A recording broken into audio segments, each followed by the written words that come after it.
مشرکین مکہ کے حوالے سے اور ان لوگوں کے حوالے سے جو ایمان لے کر نہیں آئے، یہ بات آتی ہے کہ وہ کہتے ہیں کہ یہ کتاب لے کر کوئی فرشتہ کیوں نازل نہیں ہوا، یا اللہ خود ہی کیوں نہیں آ گیا۔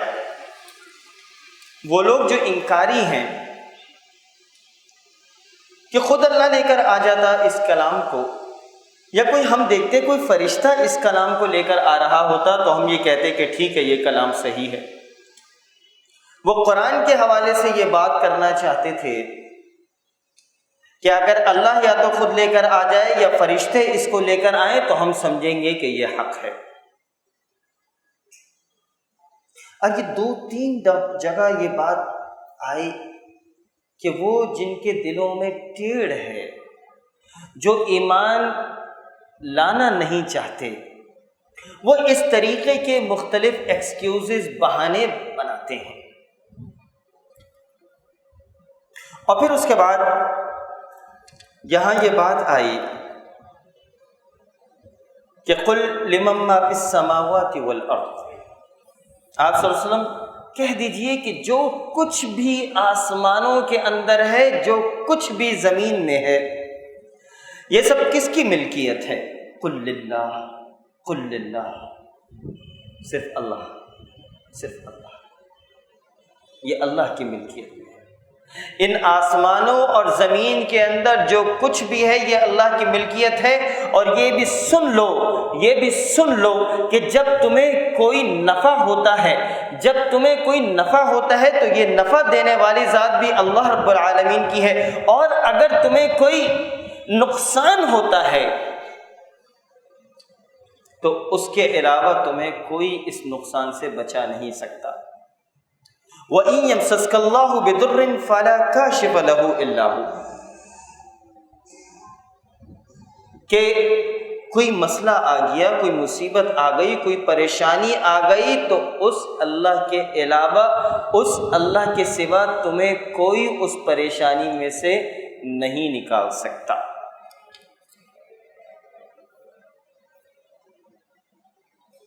اور پھر اس کے بعد یہ بات بولی کہ دیکھو تم اس دنیا کے کھیل کود میں، اس دنیا کے سامان کے اندر لگے ہوئے ہو، وَمَا الْحَيَاةُ الدُّنْيَا إِلَّا مَتَاعُ الْغُرُورِ، یہ دنیا تو ایک دھوکے کا سامان ہے۔ تم اس دھوکے کے سامان کے اندر تم نے اپنی پوری زندگی گزار دی۔ پھر ایک اور جگہ یہ بات آئی کہ لہو اور لعب ہے،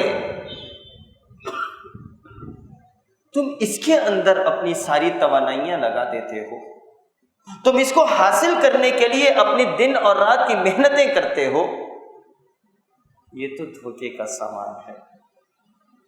آج تم جسے اصلی سمجھ رہے ہو در حقیقت یہ اصلی نہیں ہے، اس کے پیچھے کچھ اور موجود ہے۔ اس لیے رب العالمین کا یہ قرآن مجھے اور آپ کو یہ ہدایت دیتا ہے کہ اس دنیا کے بعد آنے والی جو دنیا ہے، اس زندگی کے بعد جو آنے والی زندگی ہے، ذرا اس کی بھی فکر کر لو، اس کے بارے میں غور و فکر کرو۔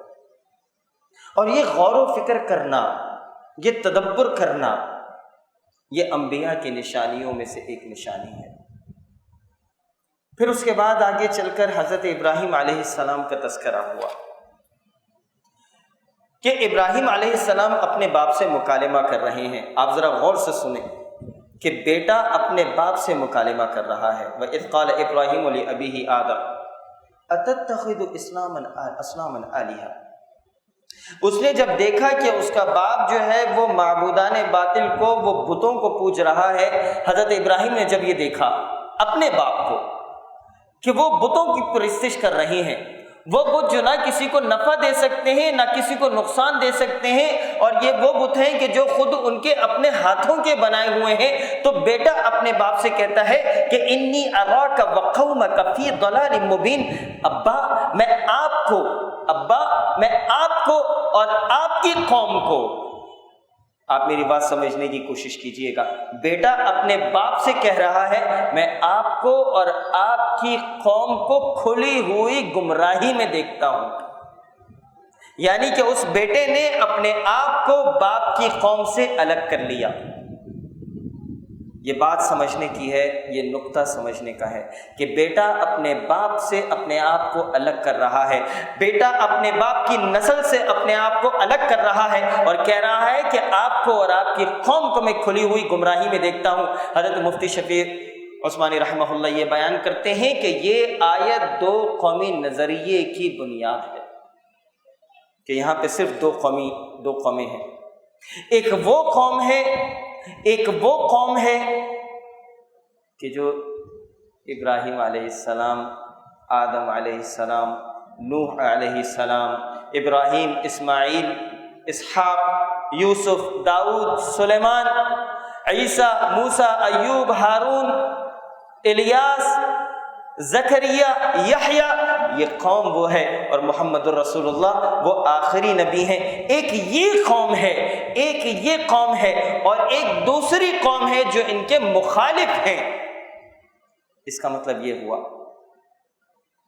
کہ جتنے کلمہ گو ہیں یہ سب کے سب ایک قوم ہیں، جتنے کلمہ گو ہیں وہ تمام کے تمام لوگ جو اللہ اور روز آخرت اور نبی کریم صلی اللہ علیہ وسلم کے اوپر ایمان رکھتے ہیں، یہ سب ایک قوم ہیں۔ اس آیت کے نزدیک کہ بیٹا جب اپنے باپ کو کہہ رہا ہے کہ میں آپ کو اور آپ کی قوم کو کھلی گمراہی میں دیکھتا ہوں، تو اس کا مطلب یہ ہے کہ دو قومیں ہیں، ایک وہ کہ جو اللہ کو ماننے والے ہیں اور دوسرے وہ جو اللہ کو نہیں مانتے۔ اسی لیے تو اللہ نے قرآن میں کہا کہ انما المؤمنون اخوہ، در حقیقت مومنین آپس میں بھائی ہیں۔ پھر اس سے آگے چل کر ابراہیم علیہ السلام کا یہ تذکرہ آیا کہ وہ لوگوں کو دعوت دین کی طرف بلاتے تھے، اللہ کی طرف بلاتے تھے۔ یہ قوم تھی، یہ معبودان باطل کی پرستش کرتی تھی، بتوں کو پوجتی تھی، یہ ستاروں کو، یہ چاند کو، یہ سورج کو پوجتی تھی۔ ابراہیم علیہ السلام ان سب کو ایک طریقے سے سمجھانا چاہتے تھے، حکمت کے ساتھ دعوت دینا چاہتے تھے۔ تو میرے بھائی، دعوت میں حکمت کا پہلو سب سے اہم ہے۔ اب ذرا حکمت دیکھیں کہ ایک وقت کا نبی قوم کو کس طریقے سے دعوت دیتا ہے۔ رات کے وقت میں بیٹھا ہے، آسمان کی طرف اس نے دیکھا اور قوم کو یہ بات پتہ ہے کہ ابراہیم جو ہے یہ ہمارے بتوں کو برا بھلا کہتا ہے، یہ صرف ایک خدا کی طرف دعوت دیتا ہے۔ اچانک ابراہیم علیہ السلام نے کہا، کیا کہا کہ فلما رأى القمر بازغا قال هذا ربی، یہ جو ستارہ جو آسمان پر چمک رہا ہے یہ میرا رب ہے۔ تو قوم کو سکون کا سانس ملا کہ چلو ہمارے بتوں کی پرستش نہیں کر رہا، تو چلو یہ اس ستارے کو تو اپنا رب مان رہا ہے، جانے دو۔ لیکن ابراہیم علیہ السلام کو پتہ تھی یہ بات کہ یہ ستارہ ڈوب جائے گا۔ فلما افل قال لا احب الافلین، میں کسی ڈوبنے والے کو اپنا رب نہیں بناتا۔ پھر دیکھا جب قوم نے یہ سنا کہ یہ ڈوب گیا اور پھر اس نے انکار کر دیا، ابراہیم علیہ السلام نے انکار کر دیا انہوں نے، تو دوسری رات میں کہتے ہیں، دوسری رات غالب بن گیا پھر بعد میں کہ اچھا یہ جو چاند ہے، ہاں پہلی آیت میں تھا کہ فلما جن علیہ اللیل رأى کوكبا، ستارے کو دیکھا۔ دوسری آیت میں پھر اگلے جملہ یہ بولا کہ فلما رأى القمر بازغا قال هذا ربی، کہ یہ چاند میرا رب ہے۔ یہ چاند تھوڑا سا بڑا ہے، یہ چاند میرا رب ہے۔ قوم نے کہا چلو ستارے کو اگر یہ رب نہیں مانتا، چاند کو مانتا ہے، جانے دو، کوئی مسئلہ نہیں ہے۔ لیکن اس چاند نے بھی ڈوب جانا تھا۔ اس چاند کے بعد یہ سورج آتا ہے۔ جب یہ سورج طلوع ہوتا ہے تو اس زمانے میں کچھ لوگ ایسے بھی تھے جو سورج کی پرستش کیا کرتے تھے۔ ابراہیم علیہ السلام نے کہا کہ فلما رأى الشمس بازغة قال هذا ربی هذا اکبر، یہ جو سورج ہے یہ تو سب سے بڑا ہے، یہ میرا رب ہے، یہ میرا رب ہو سکتا ہے۔ تو اس قوم نے پھر آخر سکھ کا سانس لیا۔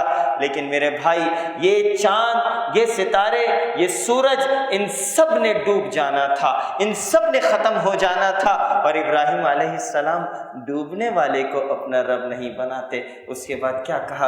انی وجہت وجہی للذی فطر السماوات والارض حنیفا، کہ میں نے اپنے چہرے کو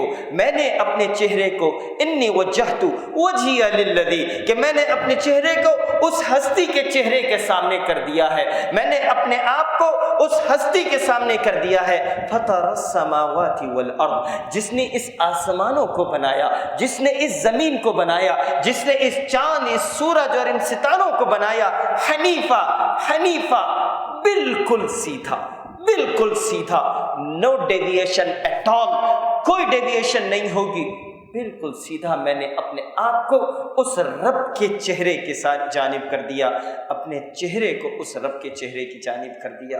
یہ وہ سکون کی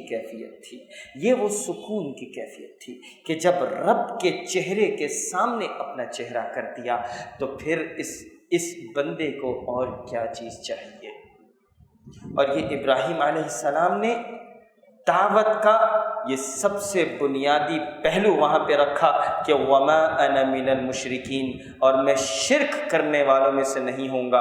ایک ہی ذات ہے واحد القہار، ایک ہی ذات ہے جس نے ان ساری چیزوں کو پیدا کیا ہے، وہی پالنہار ہے، وہی مالک ہے، وہی رازق ہے، وہی بچوں کو دینے والا ہے، وہی بیٹوں کو دینے والا ہے، وہی بیٹیوں کو دینے والا ہے، وہی رزق میں برکت کرنے والا ہے، اور وہی تمہارے جتنے بھی مسائل ہیں، جو بھی پریشانیاں ہیں، اگر کوئی حل کر سکتا ہے تو وہ اس کی ذات ہے، اس کے در کے اوپر، اس کے آستانے کے اوپر اگر کبھی مجھے سجدہ کرنا ہوا، اگر سجدے کی ذات ہوگی تو صرف یہی ذات ہے، وہ رب العالمین کی ذات ہے۔ وما انا من المشرکین، میں اس رب کے ساتھ کسی اور کو شریک نہیں کروں گا۔ اور یہ ابراہیم علیہ السلام کا یہ وہ کارنامہ تھا جو رہتی دنیا تک آج دین حنیف اور دین ابراہیمی رہا، کہ اللہ کے ساتھ کسی اور کو شریک نہیں۔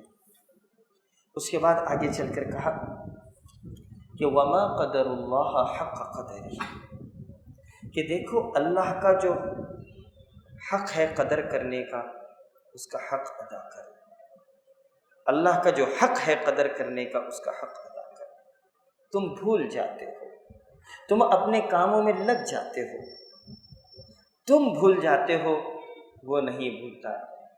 کہ آیت الکرسی میں تو ہم نے یہ بات پڑھی تھی نا، لا تأخذہ سنۃ ولا نوم، تمہیں نیند آ جاتی ہے، تم بھول چک کر لیتے ہو، وہ بھولتا نہیں ہے، وہ سوتا بھی نہیں ہے، وہ ہر وقت تمہاری نگہبانی کرتا ہے۔ تو اسی لیے اللہ کا قدر کرو، اللہ کی قدر کرو جیسا کہ اس کی قدر کرنے کا حق ہے۔ اور اس کے بعد قرآن میں بڑی خوبصورت طریقے سے اللہ نے ایک مثال دی کہ دیکھو تم اللہ کو رب مان لو، اس کے پاس آ جاؤ، اس کے لیے اپنے دن اور رات کو ایک کر دو۔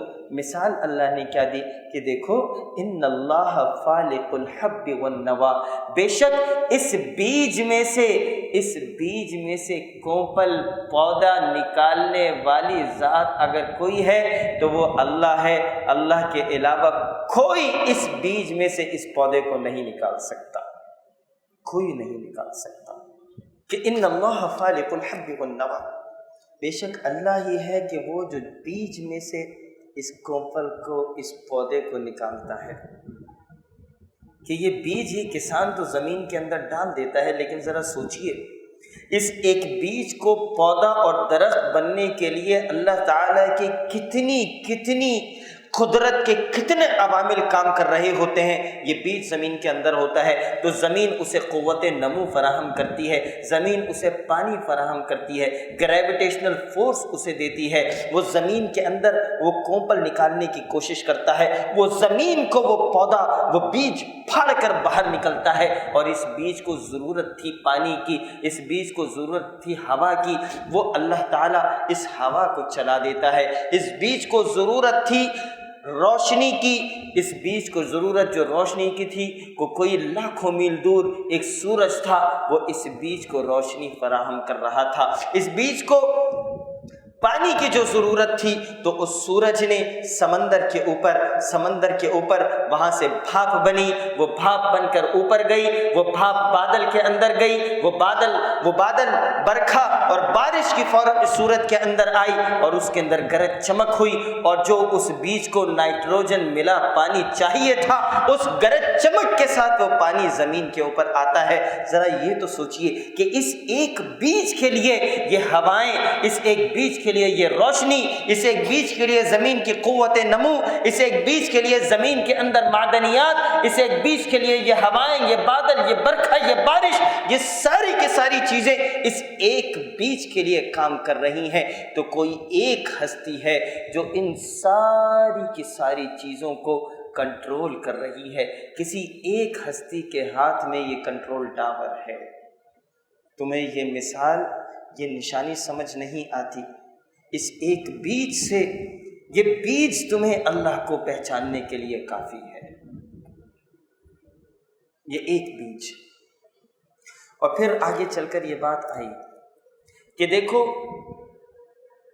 دوسروں کے معبودان باطل کو غلط نہ کہو، ان کو گالیاں نہ دو، ان کے اوپر تنقید نہ کرو۔ وَلَا تَسُبُّوا الَّذِينَ يَدْعُونَ مِن دُونِ اللَّهِ فَيَسُبُّوا اللَّهَ عَدْوًا بِغَيْرِ عِلْمٍ۔ تم دوسروں کے معبودان باطل کے اوپر جب تم انگلی اٹھاؤ گے تو یہ لا علم لوگ جو ہیں یہ تمہارے اللہ کے اوپر انگلیاں اٹھائیں گے۔ تو جب اللہ نے معبودان باطل کو برا کہنے سے منع کیا تو پھر ہم ایک دوسرے کو برا کیوں کہیں؟ اس کی گنجائش ہے کیا؟ ایک دوسرے کے اوپر تنقید کیوں کریں؟ کیا اس کی گنجائش ہے؟ جب اللہ نے معبودان باطل کو ان کے اوپر تنقید کرنے سے منع کیا، اور پھر اس کے بعد جب 8ویں پارے کی وہی آیت جب دوبارہ آئی کہ یہ لوگ کہتے ہیں کہ ہم ایمان لے کر آئیں گے، ہمیں فرشتے دکھا دو، ہمارے سامنے اللہ کو لے کر آ جاؤ، ہمیں یہ اور یہ نشانی دکھا دو، ہمیں یوں اور یوں کچھ نشانی دکھاؤ تو ہم قرآن کے اوپر ایمان لے کر آئیں گے۔ اللہ نے 8ویں پارے کی پہلی آیت میں کہا کہ وَلَوْ أَنَّنَا نَزَّلْنَا إِلَيْهِمُ الْمَلَائِكَةَ، اگر ہم ان کے اوپر فرشتے نازل کر دیں، وَكَلَّمَهُمُ الْمَوْتَى، اور وہ مردے جو زمین کے اندر ہیں یہ کھڑے ہو جائیں اور یہ ان سے باتیں کرنے لگ جائیں، یہ ان کے سامنے یہ ساری جتنی بھی چیزیں ہیں وہ بیان کرنے لگ جائیں،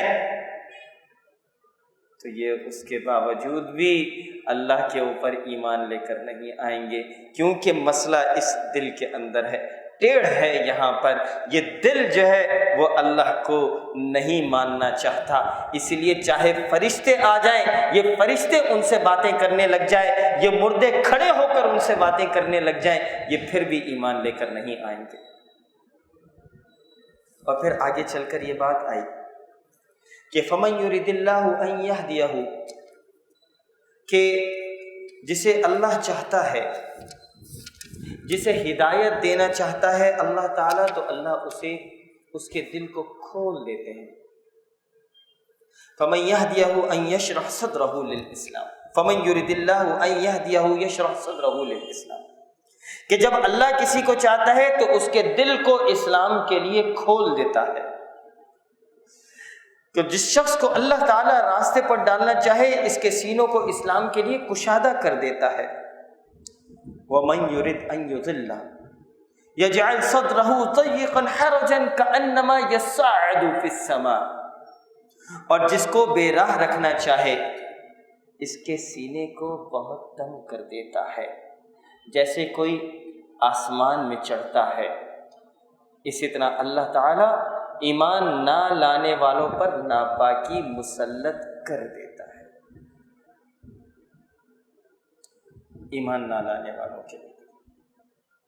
پھر اس سے چل کر آگے یہ بات آتی ہے کہ اللہ کے نبی صلی اللہ علیہ وسلم سے کہا کہ آپ اعلان کر دیجئے، یہ جو میں آپ کو الفاظ بتا رہا ہوں کہ ہم یہ قرآن جو ہے در حقیقت پچھلی کتابوں کا یہ وہ ایڈیشن ہے جو فائنل ایڈیشن ہے، جو پچھلی شریعت آئی تھی، جو پچھلی تعلیمات تھیں، ان کتابوں کا، ان تعلیمات کا، اس شریعت کا، ان احکامات کا یہ فائنل ورژن، فائنل ایڈیشن ہے۔ اور یہودیت کے اندر، نصرانیت کے اندر اور اسلام کے اندر بھی وہ چند باتیں ایسی ہیں جن کو عیسائی 10 کمانڈمنٹس جو بولتے ہیں، یہ یوں سمجھ لیجئے کہ میں آپ کے سامنے وہی پڑھ رہا ہوں۔ یہ جتنے بھی اہل کتاب ہیں ان سب میں یہ باتیں موجود ہیں۔ اللہ کے نبی صلی اللہ علیہ وسلم سے کہا کہ ان سب کو اعلان کر دیجئے، بتا دیجئے کیا کہ یہ جو چیزیں ہیں ان کو غور سے سنیں۔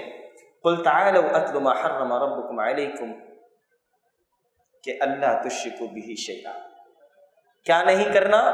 اللہ کے ساتھ کسی کو شریک نہیں کرنا۔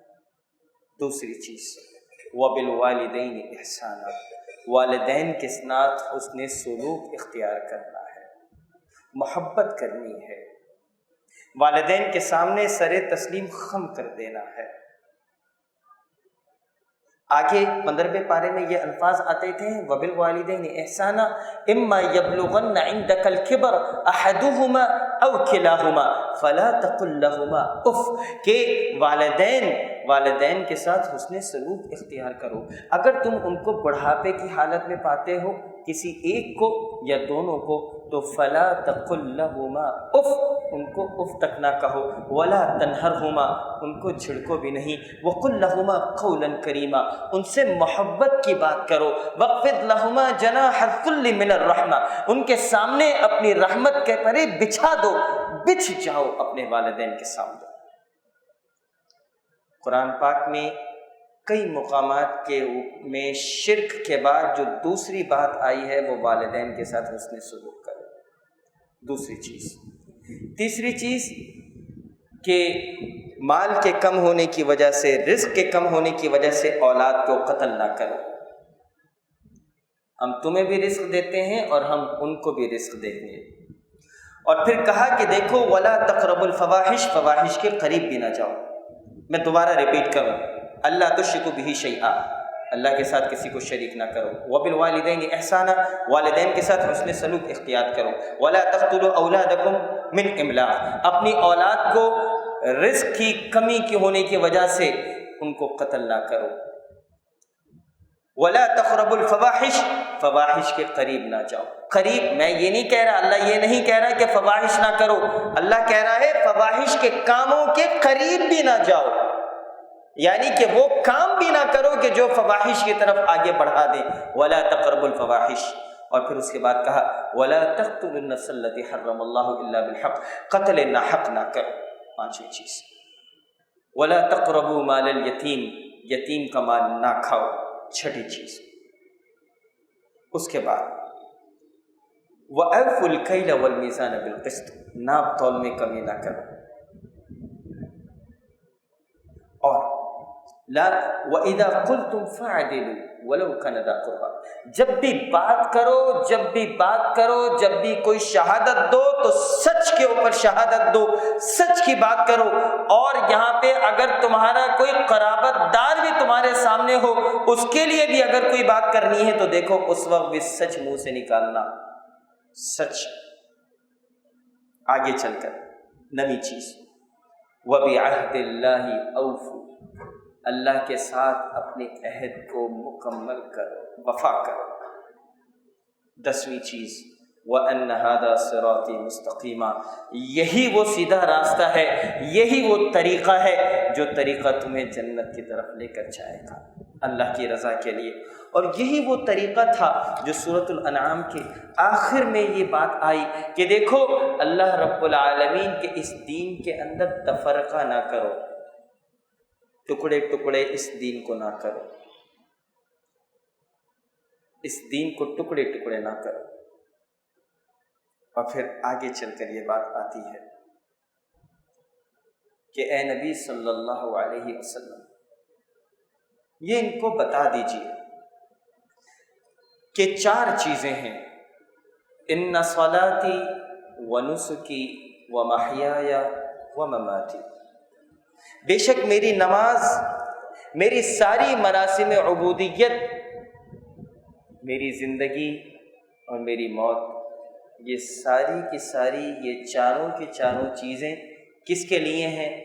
للہ رب العالمین، اس اللہ کے لیے ہیں۔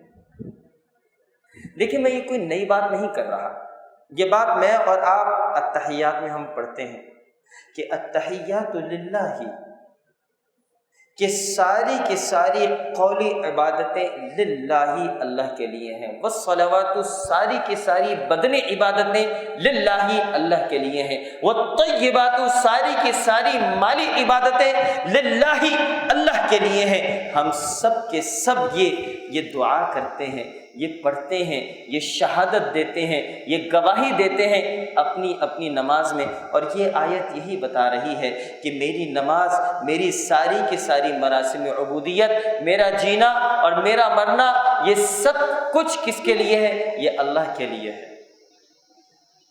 یہاں یہ بات اہل علم بیان کرتے ہیں کہ دیکھیں نماز تو اللہ کے لیے پڑھ لی، قربانی بھی اللہ کے لیے دے دی، اور جی بھی لیے اللہ کے لیے، لیکن یہ موت تو ہمارے اختیار میں نہیں ہے۔ یہ موت اللہ کے لیے کیسے ہو جائے؟ یہ کیسے ہوگی موت اللہ کے لیے؟ تو اہل اللہ بیان کرتے ہیں کہ زندگی ایسی گزارو، زندگی ایسی فرما برداری والی گزارو، ایسی محبت والی گزارو کہ جب بھی اللہ تعالیٰ اس جسم سے اس روح کو نکالنا چاہیں تو وہ فرما برداری والے جسم سے جس وقت روح نکلے گی تو وہ موت بھی فرما برداری والی ہو جائے گی۔ للہ رب العالمین، یہ سب کچھ صرف اور صرف اللہ رب العالمین کے لیے ہے۔ اللہ رب العالمین مجھے اور آپ کو قرآن و سنت کو سمجھنے کی توفیق دے، اور اس قرآن کا حق ادا کرنے کی ہمیں توفیق دے۔ اقول قولی ھذا استغفر اللہ لی ولکم ولسائر المسلمین والحمد للہ رب العالمین۔ جزاکم اللہ خیرا۔